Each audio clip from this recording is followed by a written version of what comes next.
Hi everyone, this is Val from EurekaCrystalBeads.com with another sparkling beading video. But before I get started, here's a quick reminder to check out our channel. And if you like what you see, hit the subscribe button and notification bell to be notified every time we have a new listing. Today's project is a shooting star earring. The supplies we'll be using today, we'll be using some 4mm crystal bicones, 6mm crystal bicone, and four 5-section pieces of rhinestone chain.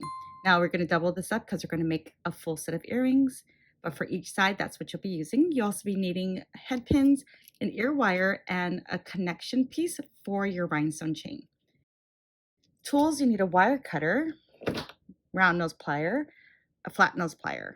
Right, the first thing we're going to do is we are going to add on these little attachments to our cup chain. So we'll take our cup chain and we have 5 pieces of cup chain, and we're going to add on this finding. Now, if you're not familiar with this finding, it's made for cup chain. It has a little notch there that your cup chain will fit right into here and coming out from here. And then there's these 2 little side wall clamps. So you'll just slip your cup chain into the finding, take your flat nose plier and just take the side walls and just kind of smash that in a little bit. And then the 2 little side pieces, notches that are sticking up there, we're just going to take the flat nose plier and gently crimp that over.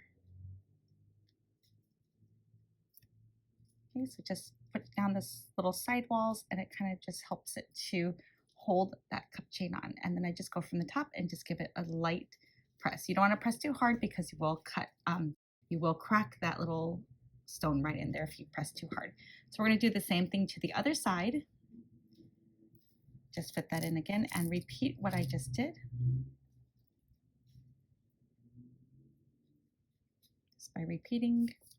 So give it a little smash and then the top, press down those little side notches and a little press at the top. Okay, so here is our piece, just like this. Now we're going to take our crystal beads and we're going to add it to a head pin to make this little dangle at the bottom of our cup chain. So we'll take our 6mm bicone and then a 4mm bicone. You can use other shapes as well. I just use the bicone because it comes in so many pretty colors. It just makes it easy to find a matching set. So I just strung them on top of each other. So 6mm first, 4mm. Take my flat nose plier and just above that last bead I added, I'm going to hold my plier and bend it towards me at a 45-degree angle, just like this. Take your wire cutter and just cut off the excess, leaving about 3/8 of an inch of wire. Now I'll take a round nose plier and I'm going to just a little bit below, but at the very tip of your wire, so very tip of your wire, just slightly down from the tip of your plier, I'm going to face my plier away from me, so to my left, and then I'm going to, with one motion, roll my right hand until it can't move anymore, until it just feels a little uncomfortable. So holding my beads down with my pointer and my thumb, and rolling with my right hand, I'm going to roll until I can't roll anymore. Okay, so it looks like this.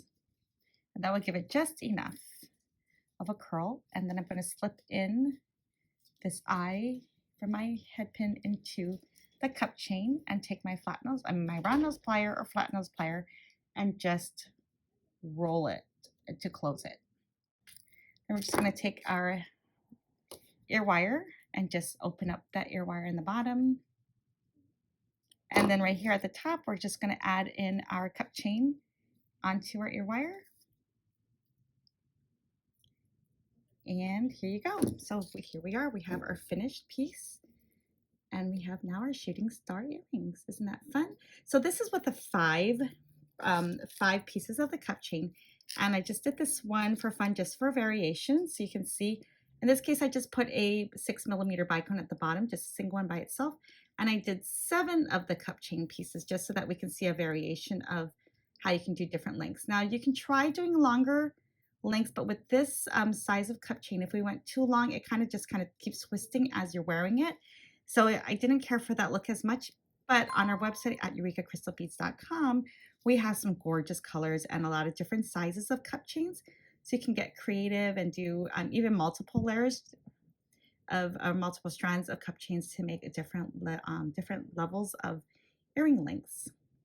I hope you enjoyed this tutorial, and we'll see you again. Thanks for joining us.